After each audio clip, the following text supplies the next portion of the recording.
Masuk nih. Sudah boleh Bapak, monggo Pak. Jadi teman-teman, This meeting is being recorded. yang saya hormati, Assalamualaikum warahmatullahi wabarakatuh. Situasi saat ini di Indonesia, jumlah kasusnya sudah mencapai titik yang tinggi kemarin ya, 20.000 per hari. Kita di Kementerian Kesehatan memahami situasi ini dan selalu memonitor apa saja yang terjadi di masyarakat agar kita bisa segera melakukan langkah-langkah untuk mengatasi segera hal-hal yang memang perlu kita lakukan intervensi. Yang pertama adalah mengenai ketersediaan tempat tidur, khususnya di daerah DKI Jakarta. Saya bersama Pak Kapolri, Pak Panglima TNI, Kepala BNPB, dan juga Pak Gubernur selalu mengkoordinasikan untuk memastikan agar jumlah tempat tidur yang ada cukup dan mengikuti perkembangan jumlah kasus yang masuk. Untuk saudara-saudara ketahui, dalam seminggu terakhir ini, kita sudah mengambil beberapa keputusan, di antaranya adalah mengkonversikan 3 rumah sakit besar pemerintah, yaitu Rumah Sakit Fatmawati, Rumah Sakit Sulianti Saroso, dan Rumah Sakit Persahabatan, untuk menjadi 100% rumah sakit yang menangani COVID. Sehingga dengan demikian, ada ratusan tempat tidur baru, lengkap dengan peralatan, lengkap dengan dokter-dokter yang berpengalaman, lengkap dengan perawat-perawat yang berpengalaman untuk bisa melayani para pasien yang sakit di DKI Jakarta. Dan diharapkan minggu ini konversi tersebut bisa selesai sehingga bisa menambah jumlah tempat tidur untuk melayani rakyat Jakarta yang sudah lengkap langsung dengan fasilitas dan tenaga kesehatannya.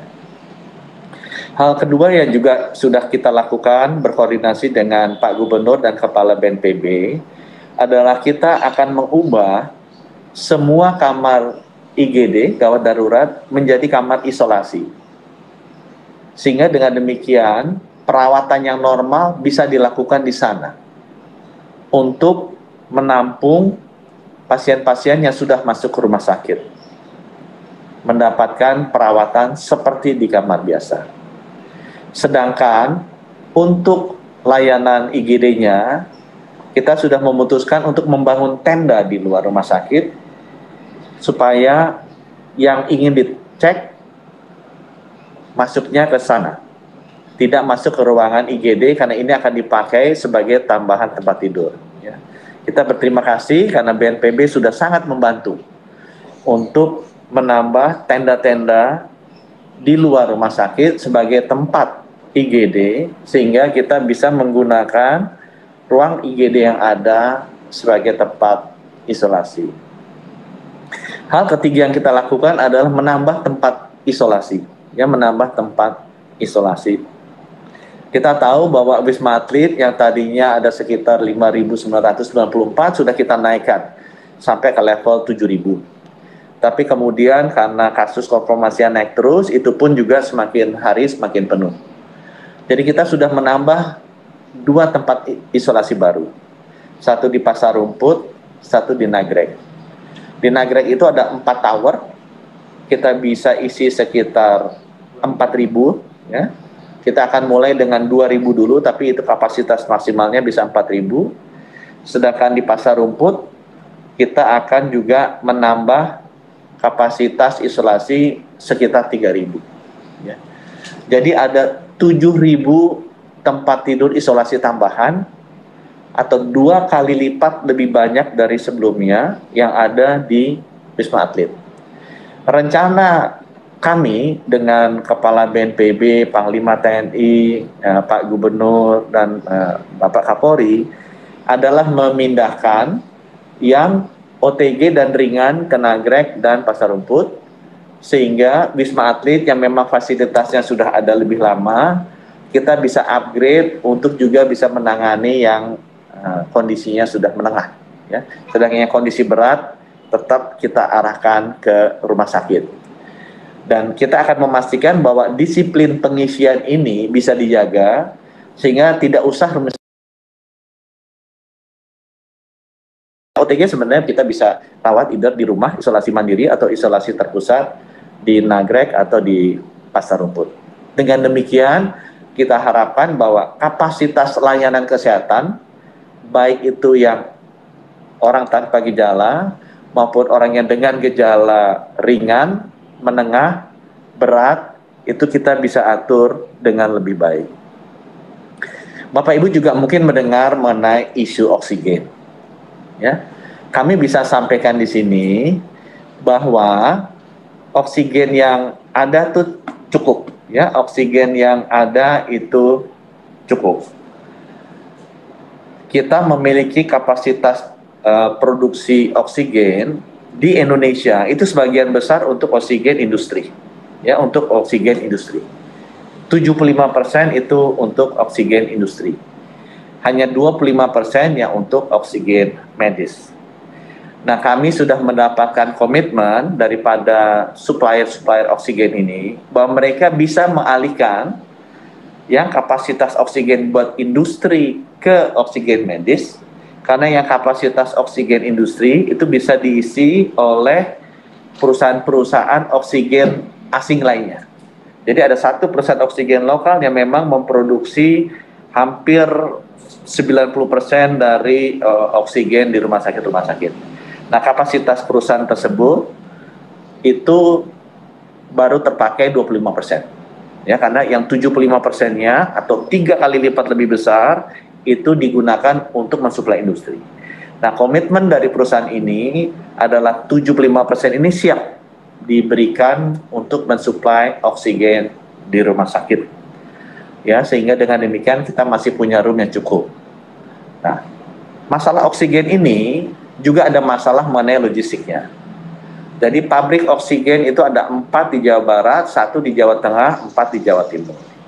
Ya, kemarin kalau teman-teman sempat dengar ada isu di Jawa Tengah, sebenarnya itu karena memang pas ada kondisi pabriknya sempat berhenti karena aliran listrik, ya, yang terganggu sebentar. Tapi karena memang mesinnya butuh waktu untuk startup kembali, sehingga membutuhkan waktu. Nah, kita sudah berkoordinasi dengan PLN untuk memastikan agar supply listriknya itu konsisten untuk seluruh pabrik-pabrik oksigen yang ada di Jawa, agar mereka bisa berproduksi penuh dan tidak terganggu operasinya. Hal yang kedua juga, kita sudah berdiskusi dengan produsen oksigen ini, agar kalau ada sesuatu yang terjadi di Jawa Tengah, karena pabrik oksigennya hanya 1, kita bisa langsung mengisi dengan truk-truk untuk asalnya pabrik dari Jawa Barat atau Jawa Timur. Ya. Nah, truk-truk ini besar-besar muat oksigen, tersedia juga jumlahnya cukup, dan kita sudah berkoordinasi juga dengan Pak Panglima TNI dan Pak Kapolri untuk memastikan bahwa logistik atau pergerakan dari truk-truk besar ini aman. Ya, jadi tidak akan ada gangguan, tidak ada masalah odol, tidak ada masalah lainnya, ini aman. Karena memang digunakan untuk mengangkut oksigen. Jadi saya terima kasih nih kepada teman-teman di Polri, khususnya Bapak Kapolri yang sudah bantu. Ya. Juga ada isu mengenai tabung. Karena untuk rumah sakit besar, oksigen itu ditaruhnya di tabung yang besar, yang stay di sana. Ya. Tapi untuk rumah sakit yang lebih kecil, itu ada tabung-tabung gas kecil. Nah, ada isu juga sedikit mengenai tabung-tabung gas ini. Sebenarnya setelah dilihat, bukan masalah jumlahnya yang kurang, tapi karena ada peningkatan yang tinggi, sehingga perputaran tabungnya itu mesti dijaga. Sama seperti kita punya tabung LPG misalnya. Di rumah kita punya 2 tabung. Kalau misalnya sebelumnya sebulan sekali diganti, karena sekarang penggunaannya lebih sering, ya mungkin mesti seminggu sekali diganti. Atau 3 hari sekali diganti. Nah, isunya adalah banyak yang kemudian tabung LPG-nya supaya nggak terlalu sering ganti, pengen nambah 4. Nah, itu yang kita ajarkan. Sebenarnya nggak perlu. Karena toh logistiknya bagus, nggak perlu walaupun jumlah pemakaiannya lebih banyak, tabung LPG-nya nggak usah dari 2 dibikin jadi 4 atau 8. Tapi nanti pengisiannya lebih sering. Yang tadinya 1 bulan sekali menjadi 2 hari sekali atau juga jadi seminggu sekali. Dan saya terima kasih juga sudah dibantu oleh Bapak Menperin. Jadi Pak Agus itu sudah sampaikan ke saya bahwa sebenarnya jumlah tabung di kita pun ada stok 3.000 unit. Dan para produsen tabung ini umumnya adalah perusahaan dalam negeri, mereka juga bisa dengan cepat memproduksi tabung oksigen. Jadi itu menjelaskan juga ke masyarakat bahwa kita sudah mengantisipasi adanya kekurangan tabung oksigen ini. Ya. Kemudian teman-teman, Bapak Presiden meminta agar implementasi di lapangan itu harus menjadi suatu hal yang kita terapkan dengan disiplin. Jadi di sini saya ingin menekankan ke teman-teman sekalian, saya tuh sering ditanya, ini banyak sekali berita negatif mengenai Indonesia, mengenai pandemi ini, mengenai penanganannya. Saya ingin sampaikan teman-teman, bahwa saya percaya bangsa Indonesia pasti bisa melewati pandemi ini. Sudah ada banyak event lain yang sulit sama sulitnya atau lebih sulit yang bangsa kita bisa lalui dengan selamat. Kemerdekaan, kemudian kita juga pernah menghadapi ekonomi krisis di tahun 98. Asalkan kita benar-benar bisa bekerja bersama-sama, ya, harusnya kita bisa atasi. Sejarah bangsa Indonesia, sejarah umat manusia, harusnya kita bisa. Asalkan kita selalu fokus untuk menggunakan energi yang kita miliki, itu ke sisi positif untuk mengatasi pandemi ini. Sehingga tidak terlalu banyak energi kita gunakan untuk saling menyalahkan, mencari kekurangan orang. Ya. Kita sama-sama aja salurkan energi positif kita untuk mengatasi pandemi ini bersama. Kita fokus untuk bekerja sama. Saya tidak mungkin bisa sendiri menyelesaikan ini. Pemerintah tidak mungkin bisa sendiri. Kita butuh dukungan semua stakeholder, semua komponen bangsa. Ya, pemerintah daerah, wartawan, rakyat, swasta, kita harus sama-sama. Saya percaya modal sosial bangsa Indonesia itu besar sekali. Asalkan kita bisa rajut kebersamaan ini, energi yang dimiliki, saya yakin Indonesia bisa mengatasi pandemi. Saya juga sering ditanya teman-teman ada mengenai bagaimana mengenai tenaga kesehatan kita. Ya, saya sampaikan bahwa tenaga kesehatan kita banyak juga yang terkena. Dan saya terus terang sedih, tapi di sisi lain juga saya lega karena dibandingkan dengan yang Januari, Februari, yang terkena itu lebih banyak OTG dan juga bergejala ringan. Ya. Walaupun ada juga yang terkena gejala berat, dan yang paling menyedihkan buat saya kalau ada tenaga kesehatan yang wafat. Oleh karena itu, saya juga memastikan dan saya sudah menginstruksikan ke seluruh rumah sakit agar mereka harus memprioritaskan tenaga kesehatan. Kalau ada tenaga kesehatan yang terkena, itu harus diprioritaskan agar kan mereka bisa dilayani dengan sebaik-baiknya. Ya. Yang terakhir, teman-teman, saya sering tanya, kapan pandemi ini akan berakhir? Sulit menjawab dengan pasti kapan pandemi ini akan berakhir. Karena setelah saya melihat pola pandemi ini semuanya bergantung kepada kita. Berapa lama pandemi akan terus ada, itu tergantung pada kita. Berapa banyak kasusnya akan naik, itu tergantung kepada kita. Berapa banyak orang yang masuk rumah sakit, saudara-saudara kita, tenaga kesehatan yang masuk rumah sakit, itu juga tergantung kepada kita. Semakin kita bisa disiplin menerapkan protokol kesehatan, memakai masker, menjaga jarak, jangan berkerumun, rajin mencuci tangan, pandemi ini akan makin cepat berakhir. Teman-teman, mari kita tinggal di rumah. Karena dengan kita tinggal di rumah, di masa-masa ini, bukan hanya kita melindungi diri kita, tapi kita melindungi keluarga kita yang tercinta, kita melindungi keluarga-keluarga kita, dan juga tetangga-tetangga kita. kita melindungi rakyat Indonesia dan seluruh umat manusia di dunia. Terima kasih. Jangan lupa terus sehat dan tinggal di rumah. Wabillahi taufik wal hidayah. Wassalamualaikum warahmatullahi wabarakatuh. Pak Menkes izin, apakah dapat 2 pertanyaan Bapak? Dari Boleh. Baik, siap. Izin bertanya, ini yang pertama dari Intan Harian Kompas, Pak. Dengan lonjakan kasus saat ini, apakah ada tambahan untuk alokasi anggaran penanganan COVID, terutama dari Kemenkes, berapa besar dan alokasinya apa saja? Dan kondisi saat ini, komunikasi seperti apa yang dibangun pemerintah kepada masyarakat usia muda, karena kasus yang masuk rumah sakit, kondisi berat banyak di usia muda tanpa komorbid. Itu yang pertama, Pak. Yang kedua, karena dibatasi 2 pertanyaan saja, dari Jakarta Post, tempat tidur yang ditambah untuk COVID jadi berapa di DKI dan apakah mampu sedangkan BOR sudah di atas 90%. Untuk daerah lain khususnya Pulau Jawa, bagaimana supportnya selain penambahan tempat tidur dan bagaimana dengan pengetatan PPKM? 2 pertanyaan Bapak, monggo silakan Pak. Jadi yang pertama mengenai anggaran ya. Anggaran untuk penanganan COVID khusus itu ada 131 triliun. Dan penyerapannya sekarang sampai bulan Juni masih sekitar 50%-an. Ya. Itu pun banyaknya di anggaran yang di Kementerian Kesehatan. Ada anggaran lain di luar itu yang dialokasikan 8% yang ada di APBD. Itu serapannya masih rendah.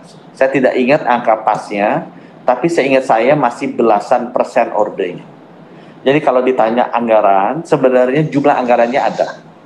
Ibu Sri Mulyani juga menyampaikan beberapa kali bahwa tidak perlu khawatir karena uangnya disiapkan. Tinggal sekarang bagaimana kita bisa menjutilisasikan itu seefisien mungkin. Jadi buat saya itu pertanyaan. Mengenai anggaran ada. Tinggal bagaimana kita memakainya dengan secepat mungkin dan sepintar mungkin. Mengenai usia muda, memang kita melihat bahwa ada gejala usia muda masuk. Ya. Tapi catatan saya juga, sekarang kita sedang melakukan penelitian bagaimana mengenai severity-nya, keparahannya. Ya. Karena memang datanya di seluruh dunia, untuk usia di bawah 18 tahun itu 99% lebih itu sembuh. Ya, dibandingkan dengan usia yang di atas 18 tahun. Kita juga yang kedua sedang mengkaji vaksin-vaksin mana yang sudah memiliki emergency use authorization untuk usia muda. Yang sudah kita amati sekarang ada 2 yang ada di listnya kita. Satu adalah Sinovac yang bisa antara umur 3 sampai 17. Kemudian satu lagi adalah Pfizer yang bisa umur 12 sampai 17. Itu sudah keluar emergency use authorization-nya. Dan kita sekarang sudah berbicara dengan ITAGI mengenai hal ini. Nah, kita juga harus mendengarkan pihak-pihak ahlinya mengenai pemberian vaksin ini ke remaja. Dan yang ketiga, kita juga melakukan studi. Dan mudah-mudahan dalam waktu dekat kita bisa mengambil keputusan di negara-negara lain seperti apa. Negara-negara Eropa, negara-negara Amerika, negara-negara Asia, bagaimana mereka melakukan treatment pemberian vaksin untuk di bawah usia 18 tahun. Dan di grup mana mereka memberikan. Sehingga dengan demikian kita bisa mengeluarkan keputusan yang komprehensif. Berdasarkan data yang ada di kita, data penggunaan atau policy di negara-negara lain, dan juga data ilmiah kesehatan emergency use authorization yang sudah diberikan terhadap perusahaan vaksin tersebut. Ya. Mengenai tempat tidur di DKI mungkin nanti Pak Anies yang bisa lebih tepat menyampaikannya. Tapi sekali lagi, untuk tempat tidur yang ada di Indonesia, sekarang jumlah untuk tempat tidur isolasi ada sekitar 85.000. Ya. Sudah terisi, sekarang naik ke 60.000. Jadi kita masih ada room 25.000 lagi dengan kondisi sekarang. Tapi dengan adanya ini belum memperhitungkan konversi yang tadi IGD dan belum memperhitungkan perubahan konversi Rumah Sakit Persahabatan Fatmawati dan juga Sulianti Saroso. Tapi untuk gambaran ke teman-teman, jumlah tempat tidur di Indonesia ada 389.000. Saya di awal tahun pernah bilang 30% dialokasikan ke COVID, jadi 30% kali 389.000 adalah 130.000 tempat tidur. Ya, jadi sekarang kita baru konversi 85.000, terisi 60.000. Masih punya room sampai 130.000. Mudah-mudahan itu menjawab ya ke teman-teman sekalian, dan sekali lagi terima kasih. Saya titip ke teman-teman wartawan, walaupun sudah divaksin, ya tetap pakai masker, jangan berkerumun gitu ya, tinggal di rumah, dan kalau bisa tolong bantu menyebarkan berita yang bukan hoax, karena banyak sekali berita-berita sekarang segala macam di luar. Saya merasa adalah tugas kita bersama untuk memastikan bahwa informasi yang benar lah yang sampai di masyarakat, sehingga masyarakat tidak bingung mengenai informasi-informasi yang didengar oleh mereka. Sekali lagi saya percaya kita bisa mengatasi pandemi ini, mengatasi masalah ini. Bangsa Indonesia selalu memiliki track record bisa mengatasi segala macam kesulitan asal kita bekerja bersama-sama. Terima kasih. Wassalamualaikum warahmatullahi wabarakatuh. Terima kasih banyak Pak Menteri, terima kasih banyak semuanya. Rekan-rekan terkait dengan waktunya karena kita mau sholat Jumat, maka kami akhiri saja pertemuan preskon siang ini. Terima kasih banyak. Kita akan preskon insya Allah nanti sore ada lagi jam 4. Baik, izin Pak Menteri kami live. Teman-teman, terima kasih banyak. Media.